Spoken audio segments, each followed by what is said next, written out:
అమరావతి మహిళలపై కొమ్మినేని శ్రీనివాసరావు కృష్ణంరాజు చేసిన అవమానకర వ్యాఖ్యలపై రాష్ట్ర వ్యాప్తంగా మహిళలు తీవ్ర ఆగ్రహం వ్యక్తం చేస్తున్నారు. అమరావతిలో ఉన్న మహిళలను వేసలతో పోల్చడం దారుణమైన విమర్శలు వెలువెత్తుతున్నాయి. ఇది తట్టుకోలేని దుష్ప్రచారమని, అభివృద్ధి చేస్తున్న కూటమిని అసహనంతో చూస్తూ వైఎస్ఆర్ కాంగ్రెస్ నేతలు ఇలా మాట్లాడుతున్నారని Amalapuram MLA Ayinabattula Anandarao, P Gannavaram Janasena MLA Giddi Satyanarayana మండిపడ్డారు. మహిళలను అవమానించే వ్యాఖ్యలు ఖండించదగ్గవని స్పష్టం చేశారు. సాక్షి టీవీ డిబేట్లో అమరావతి రాజధానిపై దుర్మార్గమైన వ్యాఖ్యలు కృష్ణరాజు అనే వ్యక్తి కొమ్మినేని శ్రీనివాసరావు కలిసి చేయడం జరిగింది. ఇక్కడ మనం గమనించుకుంటే అమరావతి రాజధానిని విధ్వంసం చేయాలని, అమరావతి రాజధానిని నాశనం చేయాలని, అమరావతిని రాజధానిగా లేకుండా చేయాలని వైసీపీ పార్టీ, ఆ పార్టీ ఛానల్ సాక్షి కంకణం కట్టుకుని జగన్మోహన్ రెడ్డి నాయకత్వంలో పనిచేస్తున్నాయి. దాంట్లో భాగంగా అమరావతి ప్రాంతం అంతా వేశ్రుతిలో ఉందని, అక్కడ HIV ఉందని, అక్కడ అనేక వేలాది వందలాది NGOలు ఆ వేసుల కోసం పనిచేస్తున్నాయని, ఒక రాష్ట్ర రాజధానిని 5 కోట్ల మంది ప్రజలు రాజధానిని ఒక వేశ్య రాజధాని ముద్ర వేయటం, ప్రపంచంలో ఎక్కడ ఏ పార్టీ ఏ పొలిటీషియన్ అనని విధంగా దుర్మార్గంగా కామెంట్ చేయటం, ఇది వైసీపీ పార్టీ జగన్మోహన్ రెడ్డి యొక్క వ్యవస్థల దుష్టత్వానికి నిదర్శనమని తెలియజేసుకుంటూ తీవ్రంగా ఖండిస్తున్నాను. సాక్షి ఛానల్ డిబేట్ కార్యక్రమంలో కృష్ణంరాజు అనే జర్నలిస్టు కొమ్మినేని శ్రీనివాసరావుతో జరిగిన డిబేట్ కార్యక్రమంలో అమరావతి మన రాజధాని అయినటువంటి అమరావతిలో ఉన్నటువంటి మహిళలు అందరూ కూడా అక్కడ వేశ్యలతో సమానంగా పోల్చడం జరిగింది. ఈ వేశ్యలతో పోల్చినటువంటి సందర్భం చాలా అమానుషం అని ఈ సందర్భంగా చెప్తూ, ఇది సాక్షి ఛానల్ వారు ఈ ప్రభుత్వం మీద, ఎన్డీఏ ప్రభుత్వం మీద జరుగుతున్నటువంటి బురద కార్యక్రమం. అయితే అమరావతి ఆ ప్రాంతంలో ఉన్నటువంటి మహిళలందరినీ కూడా వేశ్యలతో పోల్చడం అనేది చాలా అమానుషం. ఎందుకనంటే అక్కడ అన్ని రకాల జనాలు ఉన్నారు. ఆ ప్రాంతంలో ఉన్నటువంటి అన్ని కులాలకు చెందినటువంటి లేడీస్ ఉన్నారు కాబట్టి అందరినీ ఈ విధంగా పోల్చడం అనేది చాలా నిస్సిగ్గుతో కూడినటువంటి విషయం. ఇది చేత వారి మీద తప్పనిసరిగా కఠిన చర్యలు తీసుకోవాలని ఈ సందర్భంగా తెలియజేస్తూ, మీడియా మిత్రులకి నమస్కారం. నిన్న సాక్షి టీవీ డిబేట్లో అమరావతి వైజాగ్ స్టీల్ ప్లాంట్ ప్రైవేటీకరణను ఆపాలని డిమాండ్ చేస్తూ జూన్ 9న పార్వతీపురం మన్యం జిల్లా కలెక్టర్ కార్యాలయం ఎదుట ధర్నా చేపట్టారు. స్టీల్ ప్లాంట్ పరిరక్షణ కమిటీ ఆధ్వర్యంలో జరిగిన ఈ కార్యక్రమంలో సిపిఎం జిల్లా కార్యదర్శి కొల్లి గంగునాయుడు, సేటు జిల్లా ప్రధాన కార్యదర్శి మన్మథరావు పాల్గొన్నారు. విశాఖ స్టీల్ ప్లాంట్ను కార్పొరేట్ కంపెనీలకు అప్పగించడం ఉత్తరాంధ్ర ప్రజలకు ద్రోహమని వారు పేర్కొన్నారు. 4000 మందికి పైగా కాంట్రాక్ట్ కార్మికుల తొలగింపు అన్యాయమని, ప్రభుత్వానికి చిత్తశుద్ది ఉంటే ప్రైవేటీకరణకు వెంటనే వెనకడుగు వేయాలని డిమాండ్ చేశారు.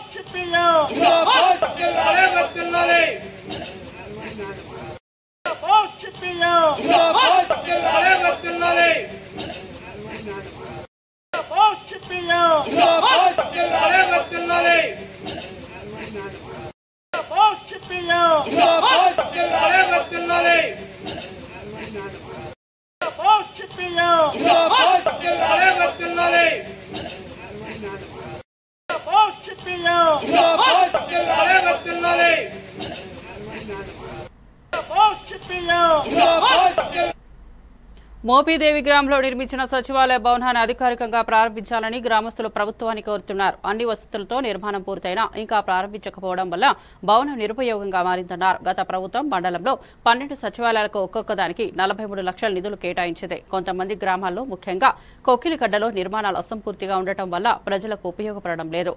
పూర్తయిన భవనాలను ప్రారంభించి అసంపూర్ణమైన వాటిని త్వరగా పూర్తి చేయాలని గ్రామస్థాయి ప్రజలు విజ్ఞప్తి చేస్తున్నారు.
కురుపాం ఎమ్మెల్యే తోయక జగదీశ్వరి గిరిజనుల ఓట్లతో గెలిచి నేడు వారినే పట్టించుకోవడం లేదని స్థానిక గిరిజనులు ఆవేదన వ్యక్తం చేస్తున్నారు. మాయ మాటలతో మమ్మల్ని మోసగించి ఎమ్మెల్యేన జగదీశ్వరి ప్రభుత్వం వచ్చి నెలలు గడుస్తున్నా మా సమస్యలపై స్పందించలేదన్నారు. మంత్రి లోకేష్ వచ్చినా గిరిజన సమస్యలు ఆయన దృష్టికి తీసుకెళ్లకుండా మౌనంగా ఉండటం విడ్డూరంగా ఉందని పేర్కొన్నారు. కొమరాడ సిపిఎం చేత కొల్లు సాంబమూర్తి మాట్లాడుతూ భయంతో కానీ భక్తితో కానీ ఎమ్మెల్యే స్పందించకపోవడం బాధాకరమన్నారు. ప్రజలు నమ్మిన నేతగా ఆమె తగిన విధంగా నిలవలేకపోయారని మండిపడ్డారు. ఈరోజు ఇక్కడ పత్రికా విలేకరుల సమావేశం ఏర్పాటు చేయడం జరిగింది. దీనికి సంబంధించి ఈరోజు ప్రధాన సమస్యలు ఏవైతే కొమరాడ మండలంలో ఉన్నాయో ప్రధాన సమస్యలు, ఈ సమస్యలు అనేది నారా లోకేష్ గారు మొట్టమొదటిసారిగా విద్యాశాఖ మంత్రి అయిన తర్వాత పార్వతీపురం మన్యం జిల్లాకు వచ్చిన నేపథ్యంలో ఇక్కడ ఎమ్మెల్యే గారు అలాగే ప్రభుత్వ విప్పైన తోయక జగదీశ్వరి మేడం గారు ఆయనకి ఈ సమస్యలు తీసుకెళ్లడంలో ప్రధాన పాత్ర వహించలేదని చెప్పి తెలియజేస్తున్నాం. ముఖ్యంగా పూర్ణపాడు లాభేసి వంతెన 19 సంవత్సరాలు అవుతుంది. కూటమి ప్రభుత్వం వచ్చిన తర్వాత పనులు ప్రారంభిస్తామన్నారు. కానీ ఆ దిశగా ఎమ్మెల్యే గారు అసెంబ్లీలో అడిగారు. అలాగే ముఖ్యమంత్రి నారా చంద్రబాబు నాయుడు గారు ఆగస్టు 9వ తేదీ ప్రపంచ ఆదివాసీ దినోత్సవం రోజు కూడా చెప్పారు.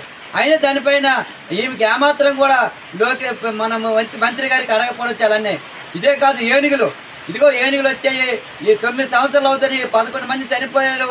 7 కోట్ల వరకు ఆస్తి నష్టం, పంట నష్టం, సామగ్రి నష్టం జరిగినప్పటికి కూడా కుంకి ఏనుగులు మన రాష్ట్రానికి తెచ్చారన్నారు. మరి ఆ కుంకి ఏనుగులు మన జిల్లాకు ఒక ఏనుగు కూడా రాలేదు. మరి ఈ విషయం కూడా మంత్రి గారి దృష్టికి తీసుకెళ్లడంలో లోపం జరిగింది. ఇదే కాదు, వీటితో పాటు ప్రధానంగా 47 సంవత్సరాలు అవుతుంది తోటపల్లి జంజావతి రిజర్వేర్ పూర్తి చేస్తామన్నారు.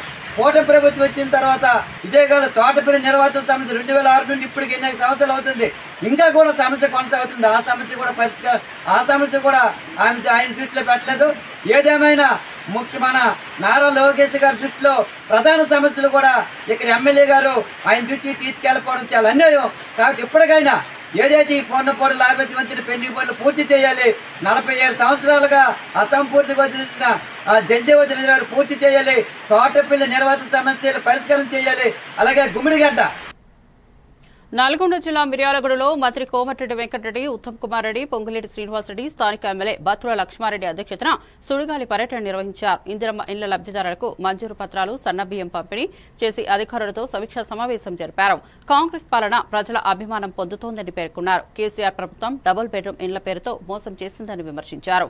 ధరణి చట్టాన్ని రద్దు చేసి భూభారతి చట్టం అమలు చేస్తామన్నారు. రైతుల సంక్షేమం పెండింగ్ ప్రాజెక్టుల పూర్తిపై ప్రత్యేక దృష్టి పెట్టామన్నారు. జెడ్పీటీసీగా, ఎంపీపీగా, నల్గొండ జిల్లా కాంగ్రెస్ పార్టీ అధ్యక్షుడిగా ఎనలేని సేవలు అందించి కాంగ్రెస్ పార్టీ యొక్క గొప్పతనం మీరు గమనించాలి. శంకర్ నాయక్ గారు ఒక నంబర్ బిడ్డ నాయకులు గౌరవ ముఖ్యమంత్రి రేవంత్ రెడ్డి గారి నాయకత్వంలో మన ఇందిరమ్మ ప్రభుత్వం తెచ్చుకున్న తర్వాత గడిచిన ఈ సంవత్సరంలో ఏమేమి అద్భుతమైన కార్యక్రమాలు చేశామో ఇంతకుముందు మా సహచర ఇతర మంత్రులు చాలా సుదీర్ఘంగా చెప్పడం జరిగింది. సాధించుకున్న తెలంగాణ రాష్ట్రంలో ఆనాటి ప్రభుత్వం 10 సంవత్సరాలు పరిపాలించినప్పుడు ఆ పరిపాలనలో తెలంగాణ ప్రజల్ని మభ్యపెట్టి 2 పర్యాయాలు మోసగించి ఎలా అధికారంలోకి వచ్చి తెలంగాణ రాష్ట్రాన్ని ఎలా కొల్లగొట్టి 8,19,000 కోట్లు తెలంగాణ రాష్ట్ర ప్రజల నైతిక భారాన్ని మోపి మళ్ళీ ప్రజల దీవెనలతో మన ఇందిరమ్మ ప్రభుత్వం వచ్చిన తర్వాత ఆనాటి ప్రభుత్వం చేసిన అన్ని సంక్షేమ కార్యక్రమాలు ఏమీ తగ్గించకుండా ఇస్తూనే నెలకి ఆనాటి ప్రభుత్వం చేసిన అసలు నిధి 6,500 కోట్లు కడుతూ ఎన్నికల ముందు ఏవైతే హామీలు ఇచ్చిందో మన ప్రభుత్వం వస్తే పేదోడికి ఇస్తామని చెప్పిన హామీలన్నింటినీ ఈనాడు క్రమ పద్ధతితో ఒకేసారి ఇయ్యలేకపోవచ్చు, రాష్ట్ర ఆర్థిక పరిస్థితి బాగలేని కారణంగా. కానీ క్రమ పద్ధతిలో రాష్ట్ర ఆర్థిక పరిస్థితిని గాడిలో పెడుతూ ఇచ్చిన ప్రతి మాటని మెదక్ జిల్లా నార్సింగ్ మండలం షేర్పల్లి గ్రామానికి చెందిన సింగం మల్లేశం చెట్టుపై నుండి ప్రమాదవశాత్తు పడి మృతి చెందాడు.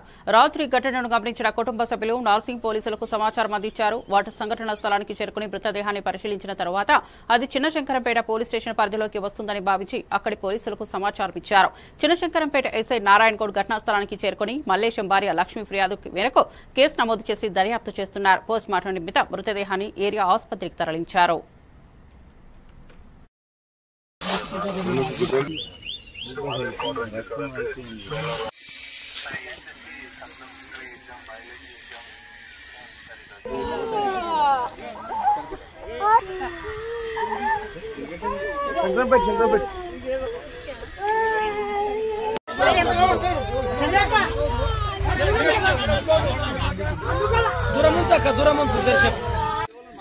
షేరిపల్లి గ్రామానికి చెందిన సింగం మల్లేశం ఈయన మధ్యాహ్నం 2 గంటల సమయంలో పొలం దగ్గర పని ఉందని చెప్పేసి బయలుదేరి ఎంతకు ఇంటికి రాకపోవడంతో ఇలా కుటుంబ సభ్యులు వచ్చి వెతకగా వాళ్ళ పొలం వద్ద చెట్టు కొడుతూ కింద పడి ప్రమాదవశాత్తు మరిపోయినట్టు గుర్తించారు.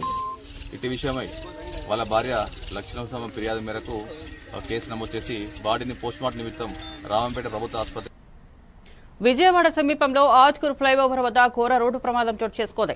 కారు ముందున్న లారీని ఓవర్టేక్ చేయబోతుండగా అదుపు తప్పి లారీని ఢీకొట్టింది. దాంతో కారు ముందు భాగం మృజ్జునొచ్చాయింది. కారు నడుపుతున్న పుష్పరా, షర్ఫ్రాజ్ మరియు వెనుక కూర్చున్న నూతక్కి శ్రీనివాస్ తీవ్ర గాయాలతో అక్కడికక్కడే మృతి చెందారు. కారులో ముందు సీట్లో ఉన్న యజమాని దాసరి ఫనీ విక్రమ్ స్వల్ప గాయాలతో బయటపడ్డారు. మృతులు ఇద్దరు కృష్ణలంక విజయవాడకు చెందినవారిగా గుర్తించారు. ఈ ప్రమాదం వారి కుటుంబాల్లో విషాదాన్ని నింపింది. పోలీసులు కేసు నమోదు చేసి దర్యాప్తు ప్రారంభించారు.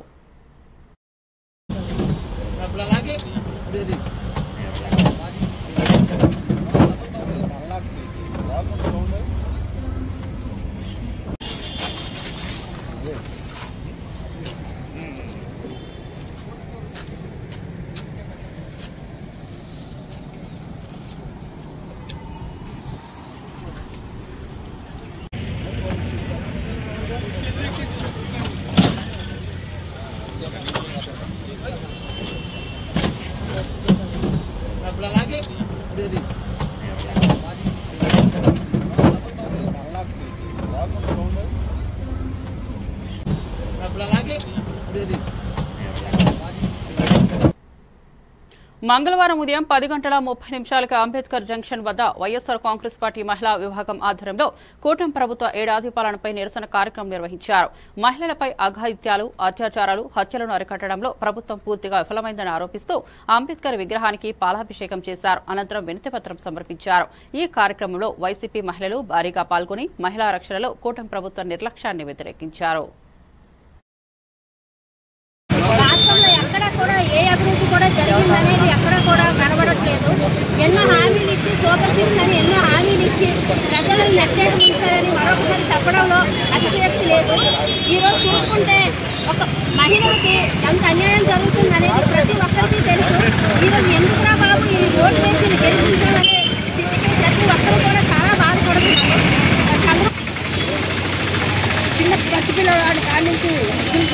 పథకాలు ఇచ్చి ఆడవాళ్ళకి ప్రోత్సాహకమైనటువంటి జీవితాలు ఇచ్చి దిశా చట్టాలను పెట్టి దిశా చట్టాల్లోని ఆడవాళ్ళకి అన్యాయం ఎక్కడ జరుగుతుందా హీరో ఎఫ్ఐఆర్ని కూడా తీసుకొచ్చి ఆడవాళ్ళకి అత్యధికమైనటువంటి రక్షణ ఇచ్చినట్టు జగన్మోహన్ రెడ్డి గారిని ఈరోజు వదులుకున్నందుకు ప్రతి ఒక్క మహిళ కూడా ఆంధ్రప్రదేశ్లో మహిళలపై అత్యాచారాలు జరిగిపోతున్నాయి. ఉమెన్ ట్రాఫికింగ్ అని 30,000 కేసులు ఉన్నాయన్నారు. ఇప్పుడు మన హోమ్ మినిస్టర్ అనితా మేడం గారు కదా, మరి అదే 30,000 కేసులు నిజంగా జరుగుంటే మరి మీ యాక్షన్ ఏమైంది? జూన్ 12, 2024 నుండి జూన్ 12, 2025 వరకు సుమారు 1,600 కేసులు మహిళలపై నమోదయ్యాయి. వాటికి మీరు ఎటువంటి రియాక్షన్ తీసుకోవాలో చెప్పాలి. అదేవిధంగా హామీల్లో ఒక్కటి కూడా ఈ రోజు వరకు కూడా నెరవేరలేదు. నెక్స్ట్ మహిళల తరఫున దిశా చట్టం అనేది మన జగనన్న ప్రవేశపెట్టారు. ఆ దిశా చట్టాన్ని కూడా ఈరోజు ఒక హోమ్ మినిస్టర్ ఆడవారు అయ్యి ఉండి కూడా ఆ దిశా చట్టం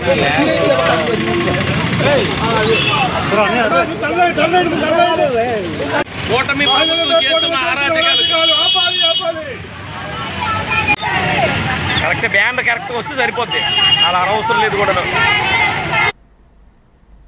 అమరావతి మహిళలపై చేసిన అనుచిత వ్యాఖ్యలపై సాక్షి ఛానల్ మరియు చైర్మన్ వైఎస్ భారతిరెడ్డి క్షమాపణ చెప్పాలని టీడీపీ మండల మహిళా అధ్యక్షురాలు కవిత డిమాండ్ చేశారు. పుంగనూరు పట్టణంలో ఆమె ఆధ్వర్యంలో బుడెప్ప సర్కిల్ నుంచి తహసీల్దార్ కార్యాలయం వరకు నిరసన ర్యాలీ నిర్వహించారు. అనంతరం ఎంఆర్ఓకి వినతిపత్రం సమర్పించారు. సాక్షి విలేకరి కేఎస్ఆర్ వ్యాఖ్యలపై చట్టపరంగా చర్యలు తీసుకోవాలని ఆమె కోరారు. మంగళవారం ఉదయం 11 గంటల ప్రాంతంలో నిర్వహించిన ఈ కార్యక్రమంలో పెద్ద సంఖ్యలో మహిళలు పాల్గొన్నారు.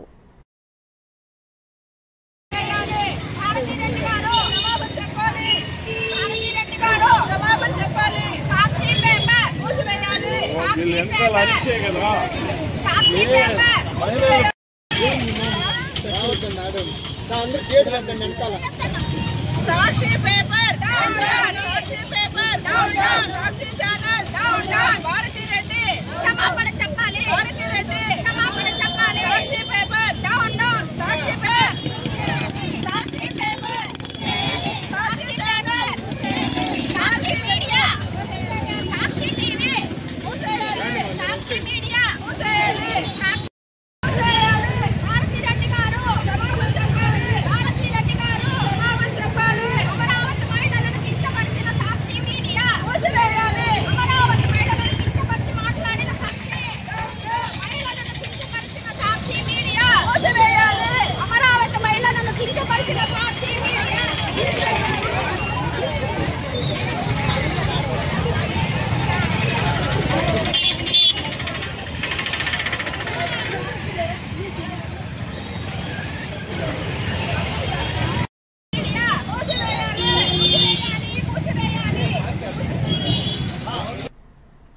అమరావతి మహిళలపై సాక్షి ఛానల్లో చేసిన అనుచిత వ్యాఖ్యలను ఖండిస్తూ తిరువురు కూటమి మహిళలు మధుర రోడ్లో నుంచి బోసుబొమ్మ సెంటర్ వరకు నిరసన ర్యాలీ నిర్వహించారు. మహిళలను కించపరిచే భాషను వాడిన కొమ్మినేని కృష్ణంరాజులపై చర్యలు తీసుకోవాలని వారు డిమాండ్ చేశారు. ఒక మహిళ అయిన వైఎస్ భారతిరెడ్డి ఎందుకు మౌనంగా ఉన్నారని ప్రశ్నించారు. సజ్జల వ్యాఖ్యలను ఖండించకపోవడం విచారకరమని, మహిళలు ఆగ్రహం తాకితే ఎవరూ తట్టుకోలేరని హెచ్చరించారు. సాక్షి ఛానల్ దినపత్రికలను మూసివేయాలని కూడా వారు డిమాండ్ చేశారు.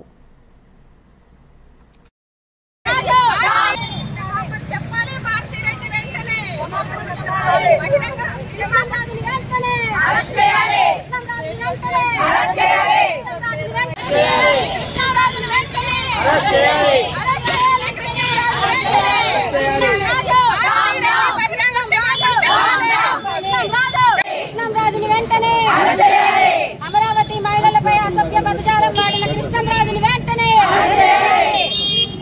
సాక్షి ఛానల్ వెంటనే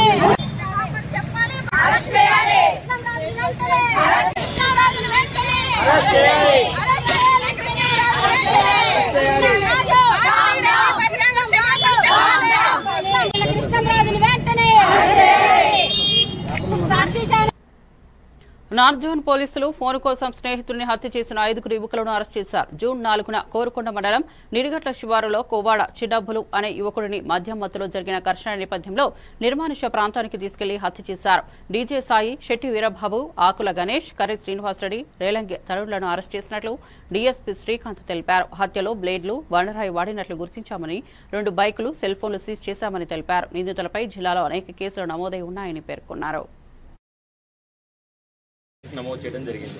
రోడ్డులో 4వ తారీఖు ఒక మర్డర్ జరిగిందని మనకి ఇన్ఫర్మేషన్ రావడం జరిగింది. స్థానిక విఆర్ఓ గారు రిపోర్ట్ ఇవ్వడం జరిగింది అనమాట. దాని మేరకు కోరుకొండ పోలీస్ స్టేషన్లో crime number 114/25 under section 103(1) red with 35 BNS and SC/ST కింద కేసు నమోదు చేయడం జరిగింది. దర్యాప్తులో భాగంగా ఈ మృతుడి వివరాలు కొవ్వాడ చిన్నబ్బులు అలియాస్ కాసులు, ఇతని వయసు 32 సంవత్సరాలు, వెంకటనగర్ గ్రామం రాజమహేంద్రవరంగా తెలిసింది. ఇందులో ఈ నేరంలో ముద్దాయిల వివరాలు కూడా 5గురిని గుర్తించడం జరిగింది. 5 ముద్దాయిలు ఉన్నారు. అందులో ఒకరు సింహ దుర్గాసాయి అలియాస్ DJ సాయి, ఇతనిది రాజమండ్రి ఆర్యాపురం. రెండవవాడు శెట్టి వీరబాబు అలియాస్ కోడిబుర్రలు. మూడో వ్యక్తి ఆకుల గణేష్ అలియాస్ ఆకుల బాయ్. 4వ వ్యక్తి కర్రీ శ్రీనివాసరెడ్డి అలియాస్ బండ శ్రీను. 5వ వ్యక్తి రేలంగి తరుణ్ సాయి మణికంఠ అలియాస్ తరుణ్. వీళ్ళ 5గురు కూడా రాజమహేంద్రవరం ఆర్యాపురానికి చెందిన వాళ్ళు. మృతుడితో కూడా సన్నిహితంగా మెలుగుతూ ఉంటారు. ఇక కేసు వివరాల్లోకి వెళ్తే 4వ తారీఖున మృతుడి పేరు చెప్పాం కదా, కొవ్వాడ చిన్నబ్బులు అలియాస్ కాసులు. మృతుడికి వీళ్ళ స్నేహితులకి మధ్య, ఈ 5గురికి మధ్య సెల్ ఫోన్ విషయంలో ఒక వివాదం జరిగిందనమాట. సెల్ ఫోన్ పడిపోవడం, పగలటం. ఆ నేపథ్యంలో మృతుడికి ఈ 5గురు ముద్దాయిలకి మధ్య వివాదం జరిగింది. తాగిన మైకంలో ఉన్నారు.